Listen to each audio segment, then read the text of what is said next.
Le Congo-Brazzaville, plombé par une dette colossale, le Fonds monétaire international a confirmé que le pays lui avait caché une partie de sa dette publique.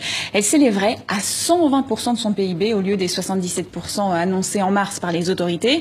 Alors comment le pays s'est-il retrouvé avec un tel niveau d'endettement? Quelles seront les conséquences sur les négociations avec le FMI? Pour en parler ce soir, Malik Diawara, bonjour. Bonjour. Vous êtes responsable éditorial au Point Afrique. Expliquez-nous un peu dans quelle situation économique se trouve le pays.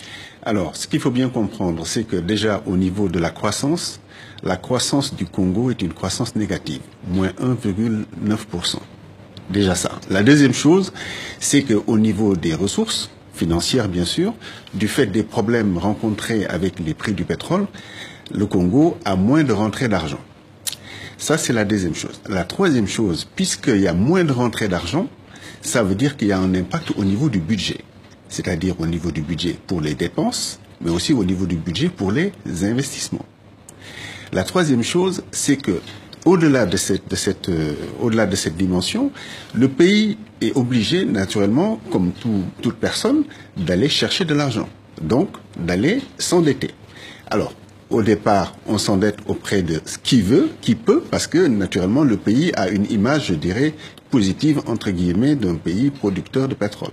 Mais arrivé à un certain moment, les choses se bloquent et c'est là qu'entrent en ligne de compte les grands organismes comme le FMI, comme la Banque mondiale, parce que naturellement, on se rend compte qu'il y a un petit souci quand même et que le pays n'a plus vraiment les moyens de faire sa politique dans tous les domaines. Mais là, on parle d'un niveau de dette colossal.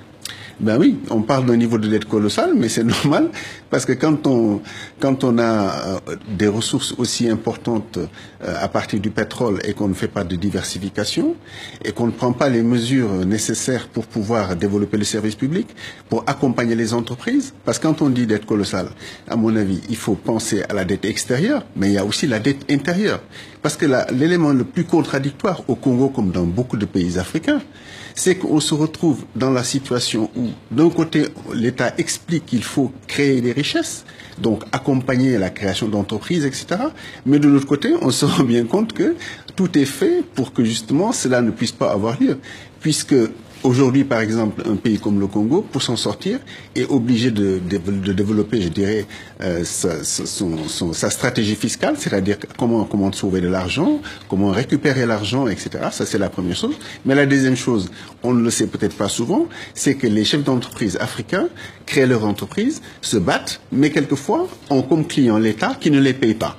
Donc ça, c'est certainement ce qui avait échappé un peu quelque part à tous les observateurs, parce que souvent, quand on pense à la dette des pays africains, on pense surtout à la dette extérieure. Mais alors la dette intérieure, demandez aux responsables d'entreprise, il peut vous en parler. Alors, face à cette situation, le président Denis Sassou Nguesso s'est retrouvé contraint d'accepter un programme d'aide et de réforme chapeauté par le FMI.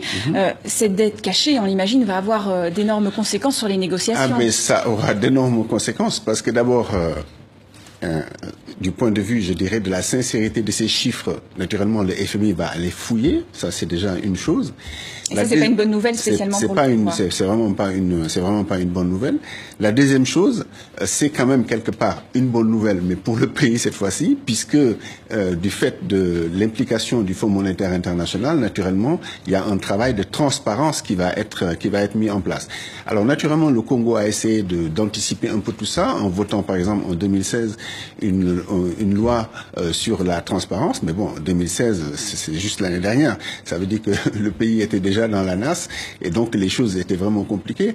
Et le fait de se retrouver comme ça avec un niveau si élevé, parce que, attention, même en annonçant 77% du PIB, le Congo était déjà au-delà du seuil fixé au sein de la CEMAC, qui est le seuil de convergence, donc de 60%. Doit donc s'attendre à des coupes budgétaires. Ah, mais ça, c'est classique. Inévitable. Maintenant, le Congo se retrouve presque dans la situation dans laquelle, finalement, les pays africains étaient au début des années 90 avec les plans d'ajustement structurel. Naturellement, ça veut dire qu'on va couper tout ce qui est social, on va pas investir, naturellement. On va d'abord s'occuper de payer les dettes. Mais le problème, c'est qu'aujourd'hui, selon les chiffres donnés par Unicongo, donc le patronat, il y a quelque chose comme 16 000 personnes qui ont déjà perdu leur travail, ce qui est déjà énorme. La deuxième chose, c'est que dans le secteur minier, 70% du personnel est licencié.